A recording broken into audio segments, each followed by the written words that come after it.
Hello, lovely people, and welcome back to From the Author's Chair. Before today's chapter 8, I want to get a little chatty. You know, this podcast is partly about narrating my book, but it's also about sharing the things I learn as I write. You know, about creativity, the writing and publishing process, and all the little writer thoughts and tips that I've learned along the way. So today's little writing tip is a bit of a tiny rant, if I'm honest, one that pops up in my brain a lot. Partly about characters. So, what makes a character feel real to you? For me, it's not just what they do in the plot, it's the little things. The grounding things, the hobbies, the weird habits, the parts of themselves that existed before the story started. Think about it. Every single person you know in real life has something that they love to do. Even if they're not creative, they probably like gardening or baking or playing football or doing weird crosswords. Like, there's always something. So why do so many characters in fiction feel like they just popped into existence when the plot began and everything about them is related to the plot? There's nothing else, really. Maybe they have someone they like or a sibling, but that's usually it, I guess. Even if your character is swept into a war or a rebellion or some magical quest that they never asked for, they had a life before that, a personality, a rhythm, things they would do, things that they would still want to do because it's just normal to them. So, for example, imagine if your main character loved baking. Now they're being chased through a swamp, exhausted and cold, and they're probably thinking, you know what? F this. I just want to go home, make something that smells like cinnamon, and eat it with a spoon. Forget about all this. Or maybe they were into boxing, and the day that like this crime happened and they had to start doing this crime mission, then they never got to tell their coach why they couldn't show up that day. And now they're feeling really guilty, they're bruised, and they're missing that feeling of training. And they just want to go back to it. You know, all this stuff matters. It adds depths to the characters, shows what your character misses, what's part of them and what's real to them, what makes them them. Like me, if I was pulled into a quest, I'd be grumbling within 48 hours that I hadn't had time to write or draw or lift weights or something, you know. I'd 100% be like, okay, Drathmore, we can fight the necromancer, oh fine. But I need you to stop licking your goddamn axe and give me 5 minutes to emotionally recover from not being able to write this morning. And yes, I'm an absolute hellfire when I don't get to write, so just don't get me started on your axe licking. Because can we also talk about what is this weird thing about people licking their weapons? I can't even deal with people licking their like dinner knives. And while we're at it, I want real character flaws, like actual ones, not the oh, she's too stubborn and beautiful kind of flaw that we get in a lot of fantasy books. I don't know what many other genres get, but in fantasy they're always just a bit lukewarm. You know, I want things like allergies, eczema, chronic pain, sleepwalking, IBS, people with weak lungs, stuttering when they're nervous, or like picking at their nails or lips. Not like Twilight Bella level biting the lip, but like actual gnawing at it until it's like scarred. You know, humans are weird and messy and full of quirks, and it's that raw messiness that we should be writing about, we should be enjoying. And it shouldn't vanish just because your book is set in a fantasy world. Even older fantasy settings like medieval era, you know, people still had hobbies. People still had allergies or food intolerances. They just didn't have names for these things then. They would probably drink milk and think it was normal to sprint to the chamber pot. Or, you know, they'd say, I just don't like onions, because they didn't know that was what was causing that weird burning feeling. And that's actually something that I've heard of firsthand. I work in a company currently that does catering for aged care as part of its services. And we learn about old folks in aged care who have spent their whole lives avoiding certain foods, thinking they just didn't like them, when really they were reacting to them their whole lives without a diagnosis. and they just ended up saying, I don't like that food. So yeah, make your fantasy characters allergic to things. Make them sleepwalk, you know. I do, sometimes when I'm really, really stressed. And it terrified me when Frodo and Sam were sleeping on that cliff. Because, you know, if that was me, I'd totally be off the ledge. Quest over. You know, where's more of that? Sleep talking. Anything. You know, show what your characters carry, physically, emotionally, weirdly. All of these things just make your characters feel real, relatable, you know, a reader can see themselves in those little moments. So that's today's pre-chapter thought. Give your characters a hobby, a real flaw, and a life that existed before the plot needed them. Because I definitely need to see some allergy representation in books, please.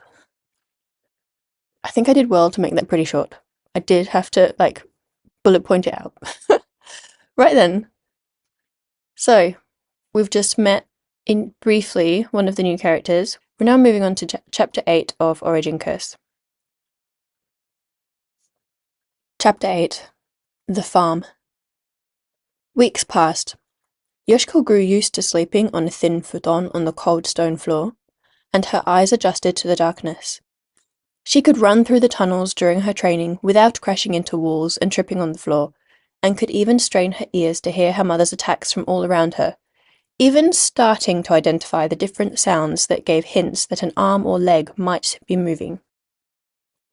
She still couldn't tell what attack was coming, but at least she can tell which height it came from, which helped her prepare to meet the attack. The caverns didn't feel quite so cold or creepy, but Yoshiko couldn't say she enjoyed being here.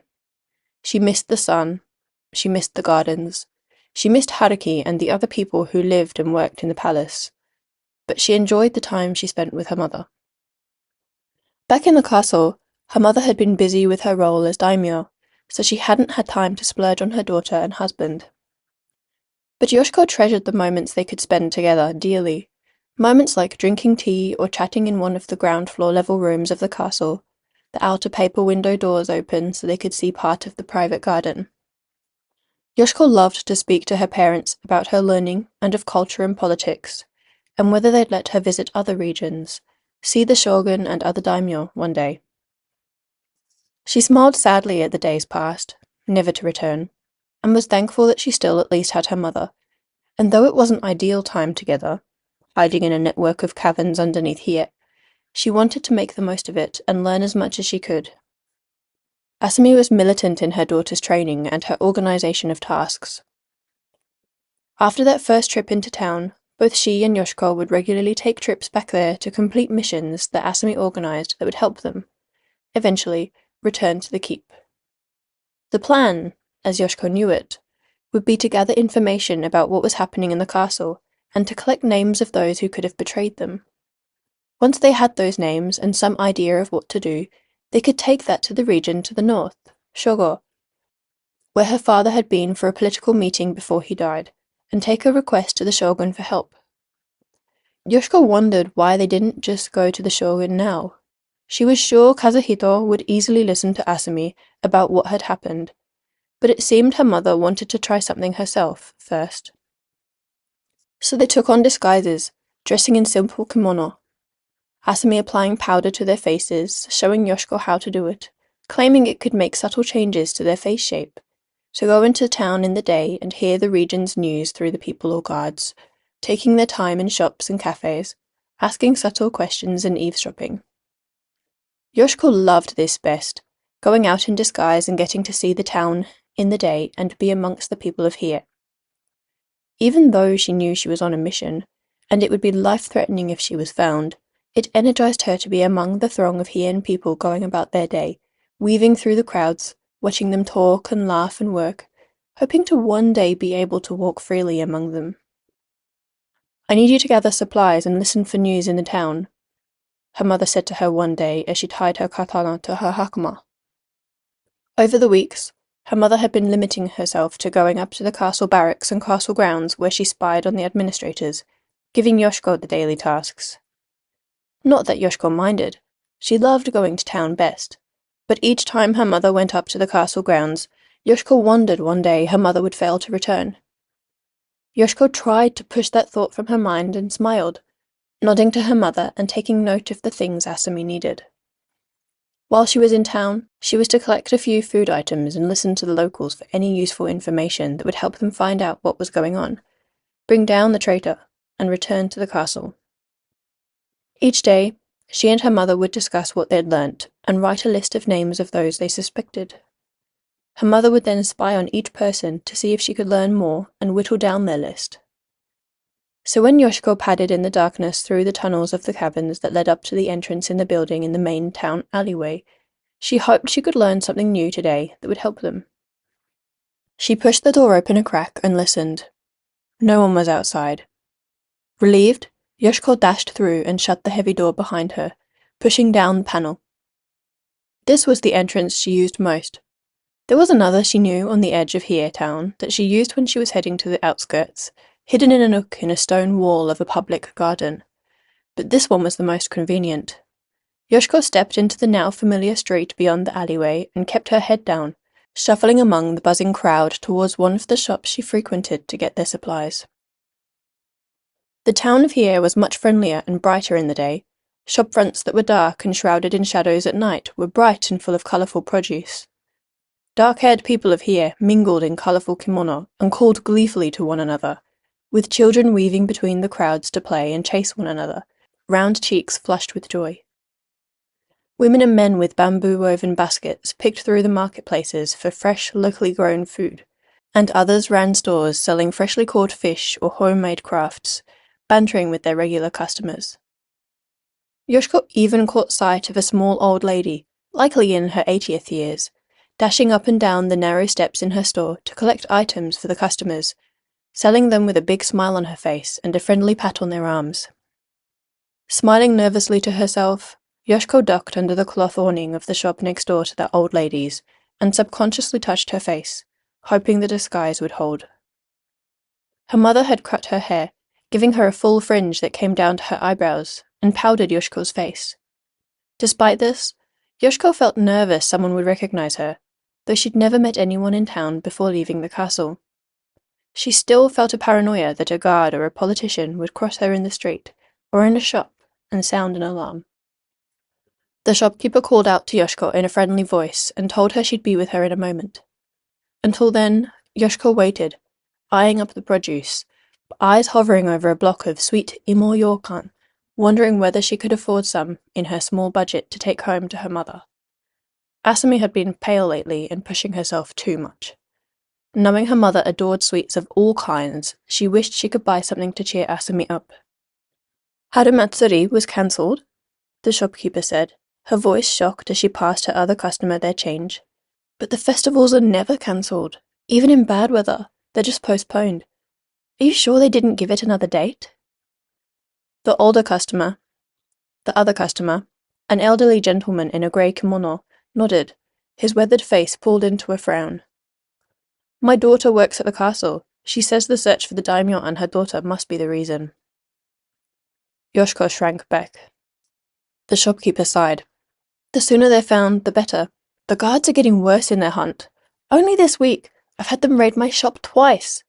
As if whoever kidnapped the daimyo would be hiding here. They're long gone. The elderly man nodded, and the shopkeeper thanked him for coming before turning her attention to Yoshiko. Noticing the look on Yoshiko's face, the woman's face fell into a kind smile. Don't worry about it, dear. There's only so much the guards can do. It'll be fine once the castle has returned to normal. Yoshiko nodded and made her purchase, high spirits brought down and heart in her stomach. If the guards hadn't stopped hunting for them in here, then they suspected they'd still be there. Her senses on high alert, and the paranoid feeling of being watched returned. She quickly pushed through the crowds and returned to the caverns as soon as she could, wanting to return to the safety of the quiet stone walls, for once anxious about being in crowds. That night, when Asumi returned later, Yoshiko heated some water to make a simple tea and told her mother what she'd heard. Asumi seemed distracted, replying only with short responses and distant gazes. When Yoshiko tried to bring her mother's attention back to what she was saying, the daimyo looked sad, and Yoshiko wondered whether her mother was thinking of Hitoshi. She'd been up at the political halls today, a place her father regularly went to help with the running of his inn. They still rarely discussed her father. Yoshiko wanted to speak about him, to peacefully discuss their loss and their joyful memories of him. She longed to joke about her father's quick wit and recite the poetry he wrote, or discuss the time he used haiku to subtly insult the overconfident and rude general who insisted Asumi marry another man and begin a harem. Instead, Asumi wore her grief in silence and alone, and Yoshiko was forced to do the same. She recited Hitoshi's words in her head and tried to find patterns in the stone walls or constellations in the star-cut ceiling, and wondered what he'd see in them. Her mother was wise and powerful and beautiful and kind, but she wasn't a philosopher, artist, or a deep thinker. And for that, Yoshiko felt alone. Her thoughts about the world and life didn't interest the practical Asumi so much as they did her father, and not being able to even speak to her mother about that loss made Yoshiko's heart ache. But this wasn't all that worried Yoshiko. As the weeks continued and spring turned to summer, signaling they'd been in the caverns for a few whole moon cycles, Asumi became more absent, physically and emotionally. She was out often, rarely spoke with or even looked at Yoshiko anymore, and sometimes came home covered with blood. Yoshiko didn't know whether it was her mother's blood or someone else's, but she didn't want to ask. The dark looks on her mother's beautiful face got darker, and Asumi seemed increasingly obsessed with something around the castle. Asumi would spy at the castle or the garden towers and be away for many hours, not reporting what she'd learned. Hadn't we agreed to discuss our plans? Yoshiko wondered as she lay in her futon one night, waiting for Asumi to return. To write the names of those we suspect on a list? Aren't we meant to be finding out how to return to the keep together? But Asumi closed off more, and went days at a time barely speaking to or looking at Yoshiko. Yoshiko increasingly worried about her mother's health, anxious that Asumi was becoming careless. With so little sleep and these strange obsessions, Yoshiko knew her mother could make a mistake. Even someone as great as the Dragon Daimyo could. If only her mother would speak to her, reassure her. On those nights alone in the caverns, Yoshiko had nightmares about her mother falling into some trap and tried to figure out how she could approach it with her. What would her father say or do? His calm manner and quick intellect ensured he always knew the best way to deal with a situation and could calm his wife down like no one else could. His charming grin would catch Asumi off guard, and then he'd speak calmly and take her on a walk. Yoshiko looked about the cavern and wondered how she could help, listing ideas in her head. Could they visit a garden at night? She could bring back a treat for her mother. How could she talk to her mother and convince her to slow down? That it was okay to ask for help, that it was time to go to the shogun. So she thought about it each time she was alone on her missions, whether gathering information or collecting supplies, dashing through the main town streets, or out into the surrounding countryside, rice farms, or forests. One day, Yoshiko ran beyond the town and down the dirt tracks that passed the rice fields and the vegetable farms. She was becoming familiar with Hiei's territory, and found herself thinking she'd loved to have come here more before they were forced from the keep. Surely, a future daimyo needs to know her empire, she thought, as a small wooden house zipped past in the dimming twilight. Yoshiko's mission was on the edge of the town, so she jogged past country homes, inhaling the scent that wafted through windows as people cooked their evening meal. Her stomach gurgled as Yoshiko passed. They'd been keeping their rations well, which meant small, bare meals. It was a far cry from what they ate at the castle, and it gave her more reason to think about the state of her domain. What did citizens eat daily? She wanted to know. As Yoshiko ran past the houses, she thought of Haruki and all the things she told her about living the daily life of the folk of the region, wishing to share with her friend her own experiences from being able to walk in disguise amongst the people of Hiei and the winding, bustling streets. It had been months since she'd seen her friend, and with her mother out often and having to be alone most of the time in the caverns, Yoshiko wished she could at least see and speak with Haruki once. She'd snuck to see her one day while her mother thought she was on a mission, using her new knowledge of the town to figure out where her friend lived. She'd sent messages there before, but never been herself. This time, she wanted to find out what was wrong, why her friend hadn't come in that fateful day, and to give her friend some clue that she, Yoshiko, was safe now. I bet she's worried, she'd thought, as she'd leapt over the rooftops to near where her friend lived. Haruki hadn't been there, and more concerningly, there had been no sign of someone being there for weeks. The scenery that flashed past her melted into the night. Dark, low shapes of the rice fields, the water shining in the moonlight. The fresh ocean air carried well at night. Yoshiko had come to realize the air was fresher in the country, away from the town. She loved it. Yoshiko took a deep breath and felt like closing her eyes, stretching out her arms and drinking in large gulps of pure air. At times like this, she wished she could fly. She threw out her arms for a moment as she ran, feeling the cool night air stream past her and the resistance on her arms. Grinning, Yoshiko imagined what it would be like to be in the sky rather than on the ground. Ever since her mother had told her some women in the family had been able to transform, though it sped up the effects of the curse, Yoshiko had spent time at night visualizing what it would be like to turn into a dragon. Large, powerful muscles, sleek scales that shone like water slipping over jade, a mane that always looked as if it were flowing and twisting in a permanent stream of wind. She imagined twisting and turning in the night sky, dancing amongst the stars with wind currents ebbing around her long, serpentine body as she swam in the air. What would the view look like from up there?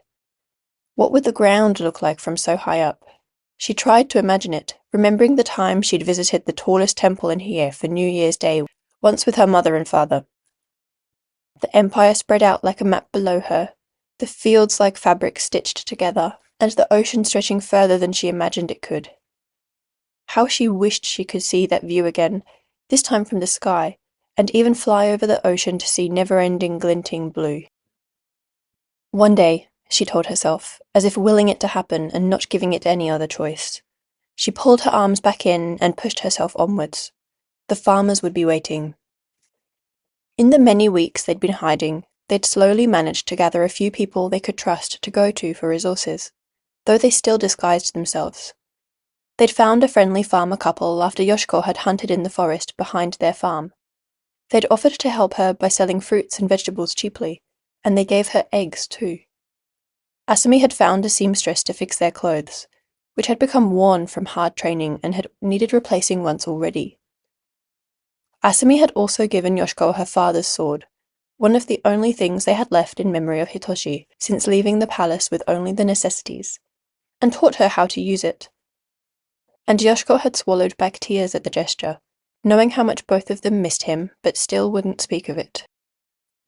Mostly, since Asumi's behaviours had changed, Yoshiko was only given supply jobs like hunting in the forests on the edge of the outer town. She caught small prey, mostly squirrels, birds, maybe a baby boar or rabbit. Other nights, she went fishing, using her keen eyes and reflexes to fish with knives, a dagger, or a net the farmer had made for her. "You'll probably need it," was all he had said. She stopped running as she neared the farm and smoothed her worn navy howdy and simple green kimono, pulling it back into shape from where it had ruffled from her running, and twisted her long, thick black hair back, pinning it with a simple kanzashi pin. As she walked up the path to the farmhouse, Yoshiko felt comforted by the hen's quiet clucking and the glow of a hearth inside the farmhouse. A dog huffed and then bounded out, barking when it noticed her approach. Upon recognizing her smell, his bark subsided and became a pleased yelp. He started running in circles around her, following her with a wagging tail. The door slid open before Yoshiko could even knock, and an old woman stood in the entrance with crinkling eyes and a beaming smile. The dog nudged his head against Yoshiko's legs as she stopped to bow. "Kaori, we knew it was you. Mochi always acts the friendliest towards you." Yoshiko grinned, bowing in greeting as they called the name she'd given them, worried about giving her real one. The old woman said this every week. Apparently, Mochi acted extra friendly around Yoshiko. She wondered whether she felt more like an animal to him with the dragon curse. "Hana, thank you for taking care of me." Yoshiko slipped off her worn shoes and bowed again as she entered the house. "Not at all. It must be so difficult, working every day to get the money to help your family. So hard. I wish you could live more freely, like someone your age should." Hana's usual chatting began, and Yoshiko easily listened to the old woman natter excitedly. She felt comforted by it. At this point, her husband padded into the room. "Hana, are you pestering young Kaori again?" His face was just as kind and just as crinkled when he smiled. He was as sun-kissed and wrinkled as a nut, but his bright, keen eyes made him look years younger than he was. Hana chuckled, and Yoshiko listened to the old couple chatter about life in the past week, happily sipping a simple vegetable broth they'd given her. Yoshiko had learned much since she left the castle. She felt it was more than she could ever have learned from inside. Interacting with real people, hearing them talk freely, and wishing she could have had that simple, normal interaction too. She tried to listen as much as she could to make up for lost time. People of the town spoke about everything that was going on, even those in the farms. In some ways, she wished they'd never go back to the palace and hoped they could just start living an ordinary life. Couldn't they just run away and be free? Throughout their chatting, the old man fidgeted as he knelt and spoke gruffly. He was worried about something, Yoshiko noticed. "And there's the issue of young girls," Hana said, glancing at her husband. They both looked concerned. "You need to be extra careful, Kaori. They say people are going missing, particularly young girls." The old couple looked at her with worry. "Will you be safe to get home?" the old man asked her. She recognized the gruffness in his voice now. She nodded and said she'd get home as quickly as she could, and hide if she saw anyone else on the road. They nodded, and for the rest of the evening they chatted about the weather, the harvest, and the giant daikon they'd grown that week and put it in her basket as an extra treat, along with homemade rice cakes. "We thought you wouldn't get enough treats," the old man winked. "Enjoy it warm with something nice, like sweet red beans or crisped nori." Yoshiko felt like she'd drool and hid her face from the obviousness of it. The old farmers laughed, teasing that it was okay to look forward to good food. But tears stung her eyes. She knew what life could be like outside the castle, and how the simple folk of the country relied on basic food, and didn't eat as well as she had in the keep. Yet they still found it in their hearts to give and share when they had the slightest luxury. They always shared a warm and simple meal with her when she came, and always slipped an extra vegetable into her basket. The kindness of people, she learned, true kindness, was hard to bear. It made her cry. She thought she'd never find this true kindness in the castle, where people operated out of duty. Except, perhaps, people like Chinen and Haruki. The old woman reached over the table and placed her hand on Yoshiko's, smiling as the tears dripped down Yoshiko's face when she failed to stop them. "It's okay to cry, and it's okay to show your feelings," the old man said. Yoshiko looked at their calm faces and soaked up the view as if she'd never see it again. She tried to smile. Then they all agreed it would be a good time for her to leave if she was ever going to get home safely and have any rest that evening. The old man rested a heavy, calloused hand on her shoulder and grinned, but his eyes were grave. "You're doing a good job, kid. Don't give up." The door slid shut, and Yoshiko left. She couldn't wait to show her mother the rice cakes and ask if they could cook sweet azuki beans to go with it. She remembered how she'd sit with her parents in their leisure room, kneeling on soft silk cushions with cups of high-quality matcha tea on the kotatsu table. Her father would tease that her mother could never eat too many sweets, and they'd eat beautiful, decorated treats from artisans all over the country. Her mother loved sweets, both the high-quality, beautifully decorated ones, and the simple ones she requested her maids buy in town. In winter, the family favourite was the hot sweet imo potato, roasted in hot stone ovens to be naturally sweeter. Yoshiko had always thought the simple ones to be best. Tears sprouted once more at the memory, and she imagined the smile on her mother's face as she handed her the handmade rice cakes from the farmers. They'd share them, and Yoshiko would share her worries with her mother, how she was worried Asumi was becoming reckless, how they needed to travel to Shogo to get help from the shogun Kazuhito, and how she wanted her mother to take a break, even for a day, before she got ill. Sharing sweets would be the perfect time to share her feelings, and she needed her mother to know how worried she was for her, before something went wrong. And that's it for Chapter 8. Thank you so much for being here with me again. Before we wrap, just a little reminder. Give your characters hobbies. Even if they're not doing them right now, let those hobbies live in their thoughts, their conversations, their memories. People always talk about what they love to do. Don't be afraid of flaws. Real ones. The kinds of stuff that people deal with every day. That's what makes them human. Sickness, thoughts, daydreams, sleepwalking, chronic coughs, I don't know. Little things. Sometimes big things disguised as little things. And then, it doesn't matter where you are in the writing process right now. You could be somewhere in the middle of your first draft or revising something you wrote years ago. Just keep adding that texture, that life. Go back and slip things in. It doesn't need to be a lot. Just a few lines here and there. Your characters deserve to feel real, and your readers deserve to see them in the little things, not just the big heroic arcs. Until next time, keep writing, keep creating, and keep growing your work little by little. You've got this.